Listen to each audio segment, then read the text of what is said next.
Hello, everybody, and welcome to episode 14 of the Pursuit of Precision podcast.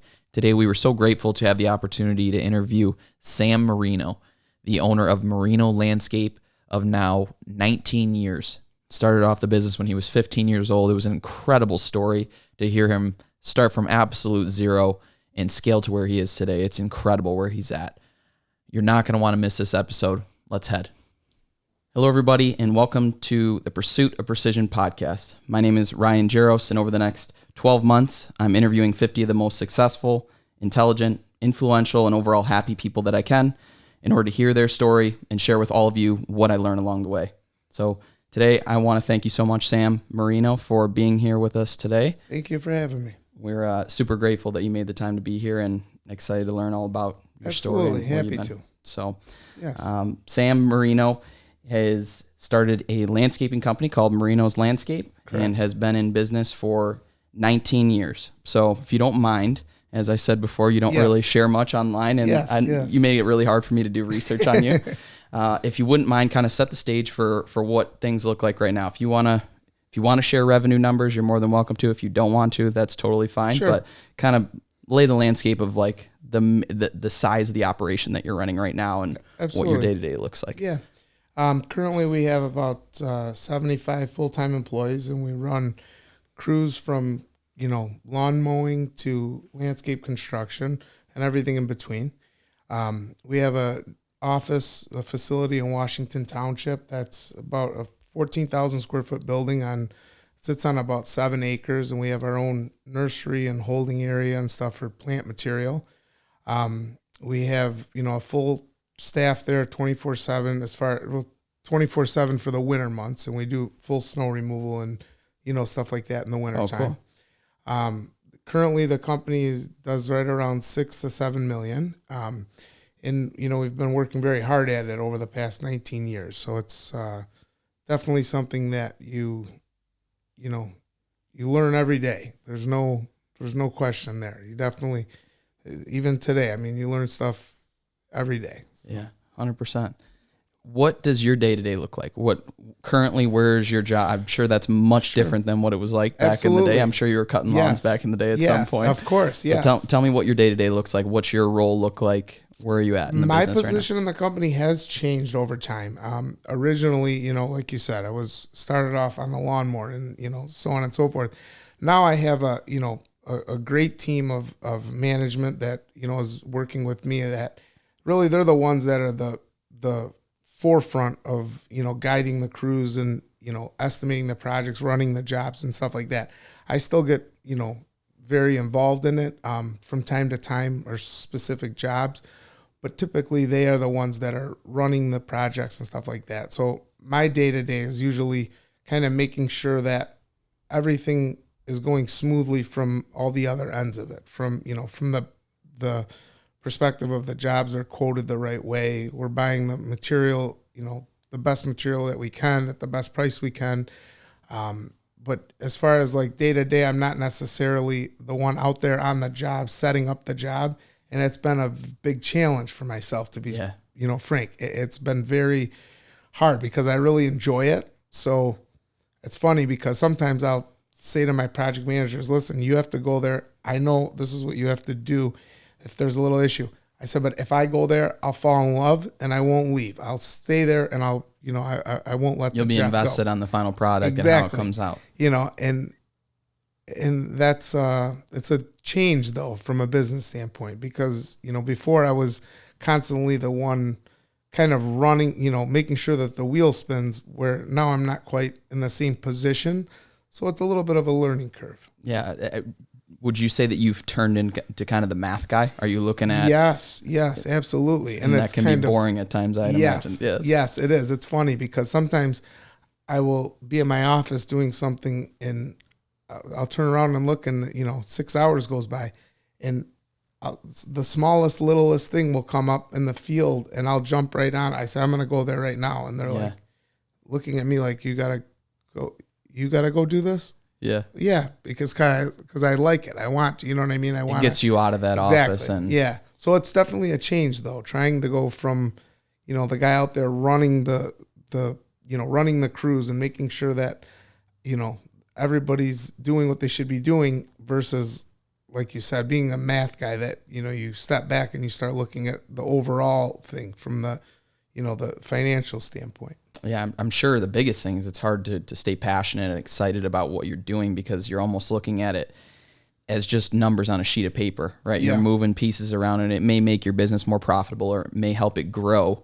Yes. But it's hard to stay invested in what you're doing really because I'm sure what you value so much is like what you're just, the way that you're explaining is telling me that you love seeing that property transform and seeing it go from start to finish and taking pride in what that looks like. Absolutely. It's got to be very hard to do from on an Excel doc. Yes, exactly. No, it's very true. And it's a learning curve. And, it's, I guess, some friends of mine and stuff that are not in the same business as me, but in other, whether it's real estate or in the building industry and stuff like that.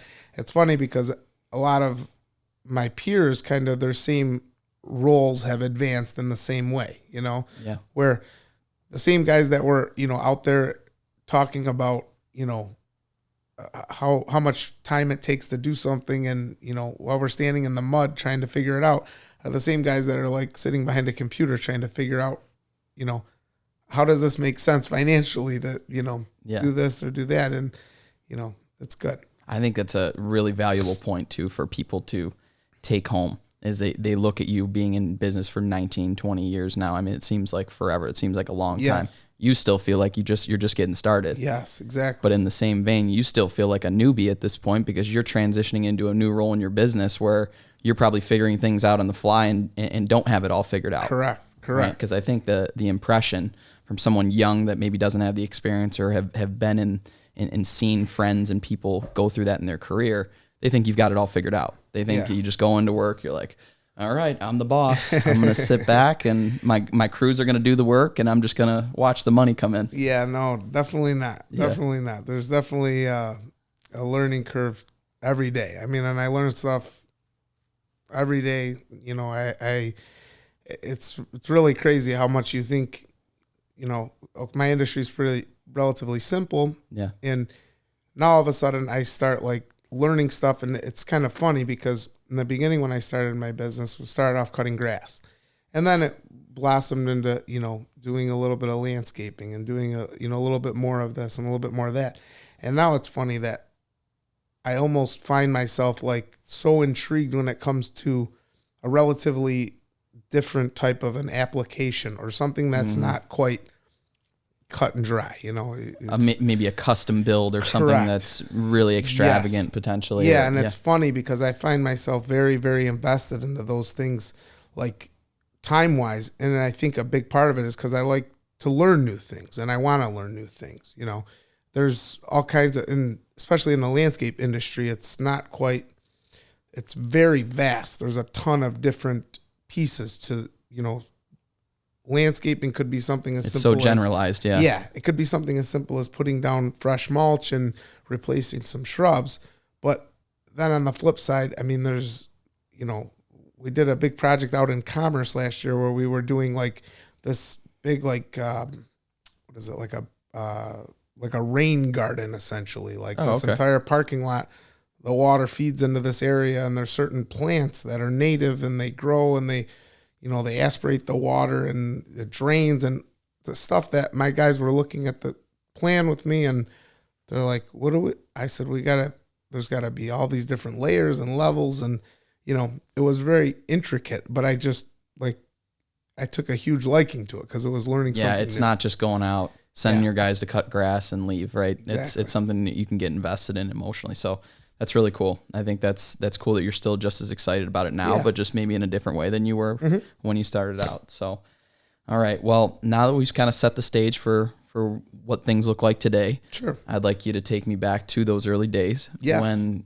you didn't have this full team and the full building. I'm sure you have a lovely house. You've got a family now, all these things that you have, right? Mm-hmm. Can you take us back to day one where you were maybe single? It was just you and that lawnmower, or maybe, or even if you want, you can go before that. What was maybe, I guess, what was your first win where you first started maybe having some success or seeing some confidence build in yourself? Sure. Well, the way that it started was I was actually 15 and a half years old, and I bought a pickup truck, a little Chevy S10 it was, and I had it on the driveway, but I couldn't drive. I didn't have a license. So the gentleman that lived down the street from me, which you know as well, Tony Benvenuti, Tony called me and said, "Is that your truck?" And I said, "Yes." And he actually used to cut grass with a gentleman that went away to college. And he said, "I need somebody with a truck like that because we have, I don't remember how much, maybe 20 or 30 lawn accounts every week that we cut." And the guy went to college and he took the truck. So he said, "Can I drive your truck and you work with me?" So I think he paid me something like $5 an hour. It was the best deal I ever gave anybody. He had my labor and my truck. It was fun. And we went out and I would work with him after school. And after that year, I helped him for a couple of months. At the end of that year, I said to, my dad, I said, "It was pretty easy. And, I think I could make good money if I charged so much money per house and do so many Start a day." doing the math on what it could turn into. And my dad said, "Well, you could." So I went out and me and my dad were looking in the newspaper and found a lawnmower that was a little bit bigger than a residential lawnmower, but not quite a full-blown commercial lawnmower. And it was over in Rochester Hills. We went and bought this lawnmower, and I started calling people, friends, cousins, family, everybody. "Can I cut your grass? Can I cut your grass? Can I cut your grass?" And that's how I started. And it worked out really good. I used to, every day after school, I had a buddy or two that helped me, go out and we would cut grass. And then I graduated high school, and I tried to go to college a little bit. I got there and they said, I tried to go like right off the bat to learn about the horticulture and landscape stuff. Oh, okay. And they wanted me to memorize like 150 different types of flowers, of annual flowers, the stuff that you plant in the spring in the flower beds. And I left there shaking my head, and I told my mom and dad, I said, "I don't think I want to go to school anymore." They said, "Why?" I said, "Because they want me to memorize 150 different flowers." I said, "But the nursery only sells 5 different types at every time of the year. They don't sell 150 of these type of flowers." So my dad said, "Well, you can learn more. You don't have to just think you're smarter." I said, "I'm not thinking I'm smarter, but I know what I can use." And I wasn't built for school. It wasn't my thing. And I think a point to note is that your brain was already going to application. Correct. You know what I'm saying? Yeah. You're like, this doesn't apply to my business. This doesn't apply to what I'm going to actually use in the real world. And I'm curious, were you just always in that business mindset, or where do you think that came from? From my dad, for sure. From my father and my mother as well. But definitely something that, yes, exactly. That was like my mindset. It was like, I can't plant 150 flowers, and I'm coming here to learn. I don't really care what I get on paper as far as a degree. I want to learn this, and that was kind of when when I decided that I wasn't really cut for school, and it was a short run, and it was a community college. And then I kind of was now not in high school anymore. Other people are going to college, and I wanted to learn, more and do more. And, it was funny because I used to be on a lawnmower cutting grass, and I had one person that was like the helper, the laborer that worked with me. Yeah. And it was funny because it took a lot to essentially try to get off the lawnmower, to put another guy there, and then take myself out and try to go upsell on other stuff and do other things. But that was probably from talking from a very small start. Yeah. That was a big step at that point, for sure, to do that, No, that makes sense. I am curious, during that phase, you didn't seem like your dad had any hesitation, or he seemed to be on board with you pursuing this path. Was that always the case, or? Yeah, he was. He was always in my favor. My father was actually in the pizza business, ironically, which is still probably one of my top things to do, is make pizza, like, for fun, Yeah. So, but my dad was in the pizza business, and I used to work when I was even younger. I used to work, making pizzas and stuff with my dad. Yeah. And I liked it, but it wasn't business wise. It wasn't for me. I didn't like, the hours and the, stuff like that. So my dad, though, always I learned a vast amount of stuff from my father. I mean, to the point of we were stretching the pans out in the morning, and you have to stretch them out and then let them rise, over the day. And I told my dad as a kid, I said, why do you want to stretch all the pans? We're not going to sell all of these. He said, you're right. But if we don't stretch them, then we'll never sell them. I said, well, that's a good point. You got to have the product to sell it, right? So there was a lot of, learning stuff that I learned with my dad. Did you work at the pizza place when you were young too? Yeah, it was Okay. fun. My dad, at the end of the day, I would say, you owe me, this much money. I worked this many hours. And then he would say, okay, well, you ate 3 slices of pizza, you drank 5 pops, you ate 2 sandwiches. So he was that type of dad. He was Yeah. that type of dad. Yeah. That's awesome though. Yeah. I'm sure you learned a lot during those years. Absolutely. Yeah. So he encouraged entrepreneurship then, it sounds like. 100%. Yes. Okay. Yes. So. Oh, that's amazing. So during that phase, he was all on board, even though he didn't really understand the industry. It seemed like he believed in the fact that you understood what it took, how much work I would assume it took to get to that place. That's what you understood. Yeah, it was kind of tricky because he, it's kind of a hard, your son's going to college, and then he says, I don't want to go to college now. I want to just start cutting grass. And he said, well, he was a little hesitant. He wasn't like, oh, great idea. Let's cancel school and, get the lawnmower. You had to sell him a little bit. Yeah, I had to sell him a little bit. And at the time he was, okay, maybe, it's a little bit of a pastime and, a learning curve. And it was, but then I slowly evolved the business into doing more and more and more. And, then I came to him and I said, well, I want to buy a bigger machine. And he said, well, you've only been doing this 6 months. And now I said, yeah, but I want to buy a commercial riding lawnmower. With this machine that I have currently, I can only do 5 houses after school or whatever. And I want to buy a commercial riding lawnmower because then I can do 20 houses, and it was a little bit of a, between my dad and my grandfather, they were both, very helpful, and there was a lot of guidance there, and it was funny because there was like a time I bought this lawnmower, and at the time it was still a lot of money. I think it was a $7,000 riding lawnmower. And I remember a friend of mine that I went to school with, he said, you're so stupid. I said, why? He said, you bought that lawnmower and you don't even have like all the customers. You only have like, a fraction of the customers that you need. And I got pissed off at him. And I said, listen, does McDonald's have the customers before they build the store?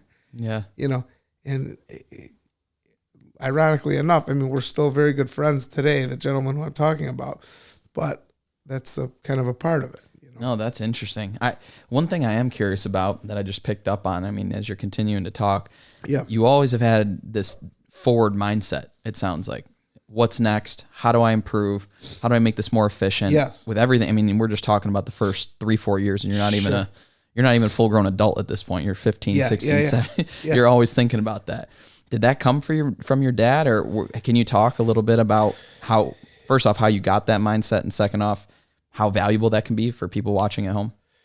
Yeah, I think trying to be ahead of the, I don't want to say ahead of the times or anything, but always trying to think about what's next is very important because, there's a lot of people that just think just for the moment. And I'm not saying that I wake up every day thinking about the next day, but it's always got to be kind of, it seems like if you can put that mindset into play where you're thinking a little bit ahead, that, when essentially the time catches up to it, you're there already. You're not, sitting back, oh, I should do this, or I should do that. It's good to try to be a little bit ahead of the game. Yeah, and by the time the competition comes up with something or does something that could impact your business, you're already worried about how can we improve even further. So correct. You're only competing with yourself realistically instead of everybody else that's around you. Yes. And that's definitely one thing that I never there was a lot of, there was a handful of other friends of mine that were in the lawn industry when I was growing up. And a couple of them were older than me. A couple of them were, younger than me. And never once they used to always make a little internal like competition. You know, friends of ours would say stuff. Oh, you cut this many lawns. He cuts this many lawns. Yeah. I used to I never looked at it like that. I didn't look at like, oh, I'm doing this and try to look at what the guy next to me is doing. I looked at what I could do, and that was it. You know, what's interesting about that is you were only focused on you, and guess what? Are you the only one still in business out of those people? Yes. It's an interesting thought. Yeah. Right. Everybody's worried. Everybody that all of your friends that you're talking about that were worried about competing against each other, it showed realistically that they weren't in it for the right reasons. Yeah. They were in it to maybe compete or prove themselves or whatever they were there to do, and you were there just to ultimately do it for you. I just tried to do what I could do, and what I was comfortable with as well. Yeah. All right. So during that, so you got the new lawnmower. That was the expensive lawnmower. Was that before you dished it off to somebody else in regards to helping them cut or having them start to cut lawns, or where was that timing look like? I got the lawnmower, and then I needed a trailer. Then I had a problem because the little lawnmower I used to put in the back of the truck. Then I needed a trailer, and I had no money. Yeah. So I went to my dad, and I said, I need money. I got to buy this trailer. Okay. So I bought a trailer. It was like $1,500. My dad loaned me the money, and I mean, every dollar I made, the next $1,500 of it, I put it in an envelope. And as soon as it hit $1,500, I went to his bedroom door and I knocked on the door. And I said, "Here's your $1,500 back." I'm sure he wasn't going to let you forget it anyways. and it was, that was the first part of it. But then I think it was at about that point when I had the truck and the trailer. Maybe the following year or two is when I bought another truck, because then I was going to go out and try to upsell other stuff and keep the.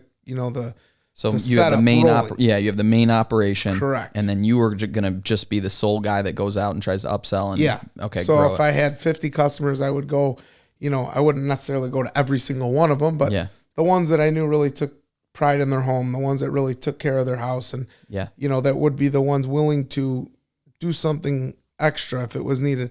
I would go to those houses, and I wouldn't say solicit them, but I would go there and look at the house and say, "Hey, do you want me to give you a price to put mulch down? Do you want the shrubs trimmed?"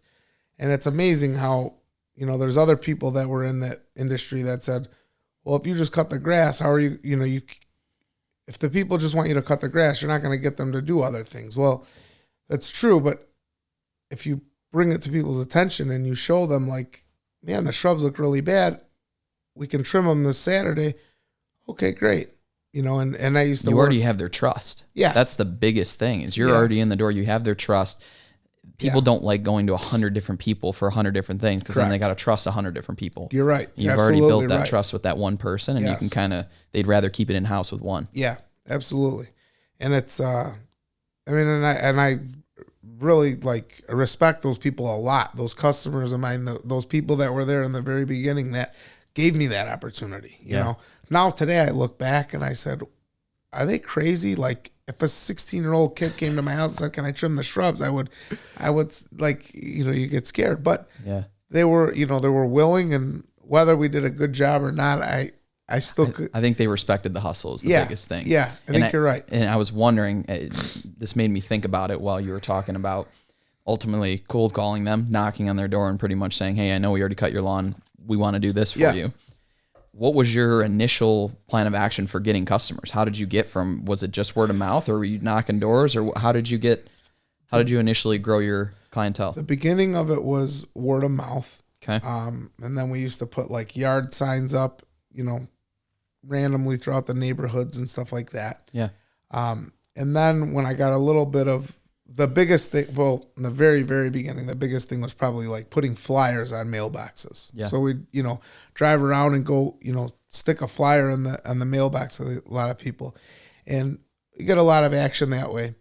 And then kind of the next big thing that I did was direct mail marketing, which was at the time was kind of crazy for the position I was in, for the type of business that we had and the size of the business. I don't remember the numbers, to be honest, but for the amount of business that we did and the amount of profit that we had, the money that I was putting into direct mailing was it was, percentage wise, it was crazy. It was a lot of money. You know what I mean? overall. The money that I was spending, I did it one year, and I'll never forget. They hit the mailboxes like Thursday, and this is now you're sending out 10,000 of them or something. Yeah. With putting flyers, you would put 200 flyers in, one little round at night. This was like, boom, 10,000 mailers, and my phone was like ringing nonstop. And I was running in every different direction. I mean, I would work until it got dark. I was just constantly running. And that's how I picked up a lot of the original accounts, when we were first starting out. That's really cool. Yeah. That's wild. But it goes back exactly to that forward-thinking mindset. You weren't thinking about, okay, here's how much profit I'd made. Yeah. I'm going to live off of this. Yeah. You were thinking, like you said, based on the percentage, Yeah. we're going to dump whatever that percentage was back into the company, take away from your income in willingness to try to move the business forward. Yeah. It's a very interesting mindset that I don't think a lot of people have. Yeah, it's hard. I mean, because you look at, okay, well, you made this much money, and everybody wants to make money and essentially put it in their pocket, which makes sense. But at the same time, reinvesting in stuff and reinvesting in yourself is huge. That's one thing that like a lot of people that I know and stuff they've invested in all different types of stuff. And sometimes I tell people, like, I just invest in what I know. I don't invest in, something that I have no idea of or no control over or something. You know what I mean? No, that's a really valuable point. I mean, you're investing into a process that works. Yeah. That's a big thing, right? At the end of the day, if it's stocks or something that maybe you don't understand, maybe sometimes you trust someone, but maybe in other situations like what you're explaining, if you double down on the thing that you know the return, the math, it's pretty simple at that point, right? It just scales. Yeah. That's really cool. So tell me a little bit about that transition. I mean, I know from everybody that I've talked to, that's a huge, huge step. Like you said, even though you were young, you had to have been how old at that point? Maybe 22 when you hired someone to start cutting lawns. Yeah, probably a little younger, maybe more like 20, maybe. Okay. Because I graduated a little bit young. I was like 17 when I graduated. So it was a few years after I graduated, for sure. So, I mean, that's a big deal, a big jump at 20 years old. Yes. To trust your entire livelihood with someone else realistically. Correct. Because at that point in time, that was your core business. Yes. Right? It wasn't like you had some other streams of income. It was literally you were trusting your entire income to that person cutting the lawns, right? Yes, exactly. What was that like? And how did you deal with that? Or what did you learn? It was hard. I mean, because even still today, I'm a pretty meticulous person in how I want stuff done. And ironically enough, still 19 years later, I still deal with some of the same problems that I dealt with back then. But it was it was hard to kind of let go a little bit, I guess is what it was. It was hard to let go and trust them. And even if they did the job 80% of what I would have, let's say if I was going to do it and it was 100%, and they did it and it was 80% of the quality and the efficiency and everything else, it still allowed me then to, grow those two guys that were doing that 80% into another two guys that did 80% and another two guys that did 80% and so on. And it allows you to help more people.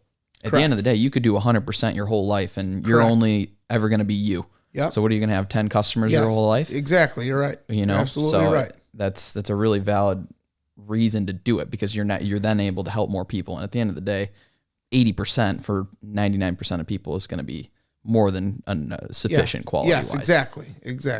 Right. So that's interesting. So what were some of the early challenges that you had dealing with communication with them and maybe they weren't upholding? How did you deal with that? How did it turn in from you being a solo, what do they call it? The solopreneur to now you're a boss, to now you're a leader. How did you kind of develop your process in terms of how you dealt with these people? Through trial and error, and there was a lot of learning, definitely. There was a lot of, ups and downs, and I mean, I could go on for days of stories of, the beginning stages of that, but it became, I want you guys to take this and do this, and in the beginning it was, well wait, what are you going to do? Where are you going? Listen, I promise you, I'm going to go find other stuff that we can do on the days that we don't have to cut grass or whatever it was. So it was a lot of learning and getting people to trust you. You know, it was difficult, but it was a part of it, you know. It sounds like you were ultimately pitching opportunity, though. Yeah. Right? Because at the end of the day, you weren't going to be putting in the physical man hours that they knew you were used to. But instead, you were going to say, hey, I'm going to give you the opportunity to potentially make more money because I'm working on other projects. Correct. That was ultimately your sell, it sounds like, right? Yeah. Yep. Yeah. That's cool.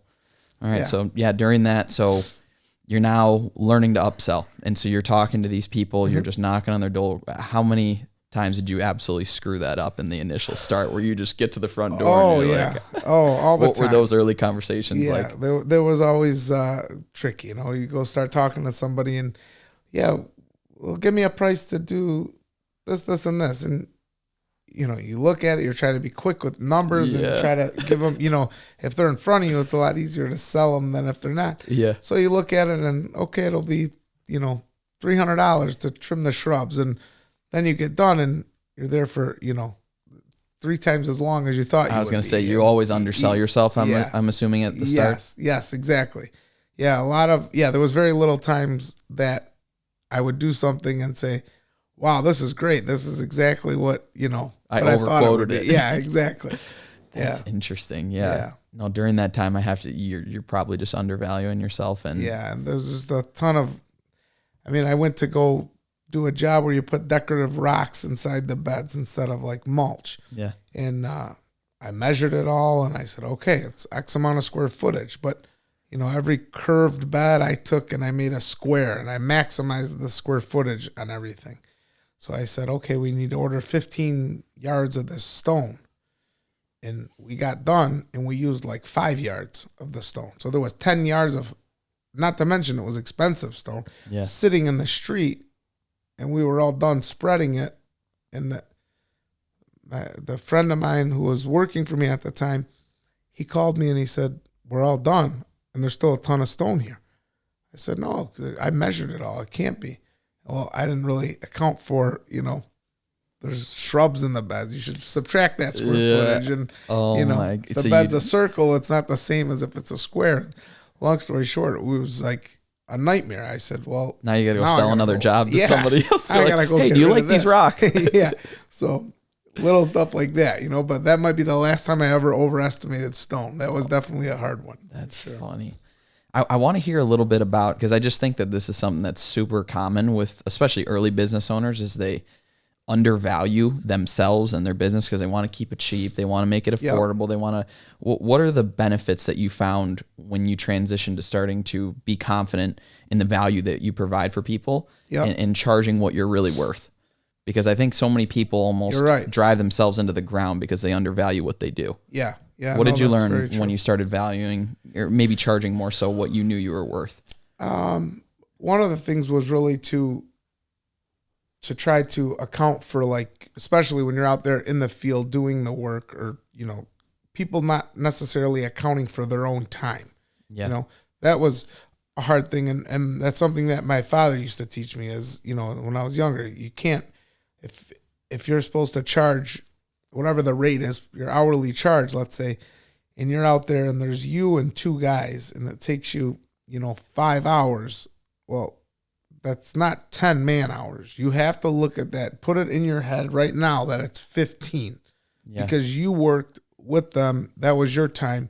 You know, you have to charge for your time as well, you know, and it's funny because sometimes people think like because they're younger that they're not valued the same way. But, you know, there's young people I deal with every day in business that do other stuff for me, not necessarily people that work for me, but they're really good. There's a gentleman that I know that he does power washing for me. So I'll have him go to a project when we're finished and power wash. And he comes and he's clean, his truck's clean, and he gives me the price for it, and it makes perfect sense. That's what it should be. Whether it was him or not in the truck, his value is in the whole process, you know? Yeah. It's something as simple as power washing. But I was telling a customer of mine, he said, wow, that's this guy came and did this, like, thank you. And I did it at the end of a job to kind of final, like, cleanup. Yeah. And the customer was like, that was really good. You should start a power washing. You should get a truck outfitted for power washing and stuff. And I said, but there's a difference. He said, what? I said, if I send one of my guys that's on my landscape crew, which is awesome, which did the landscape work for you, and they did a great job. But if I send one of those guys there with dirt and they're scruffy and, they just got done working in that aspect, and I send them there, you're going to not think that this guy did as good of a job as the other guy. Yeah. Because the other guy's, he presents the whole thing well. And he is a business in himself. He's not just like, hey, we helped you out with this random guy holding the power washer, right? Correct. And I was telling the customer, I said, but when I send him, I said, the whole value of him isn't just in the power washer and the water. I said, it's the whole thing. His truck's clean. He's nice. He's not too nosy. He doesn't talk too much. He just comes in. How are you? He's polite. He's professional. He does his job. And the customers love that. Yeah. So it's the value. Why I'm trying to say that is that the value of that person is worth something. In the experience as a whole. Now, if he said to me, okay, Sam, you need a job done. Okay. And I'm going to go send this new person that works for me. And that person came and was, a slob.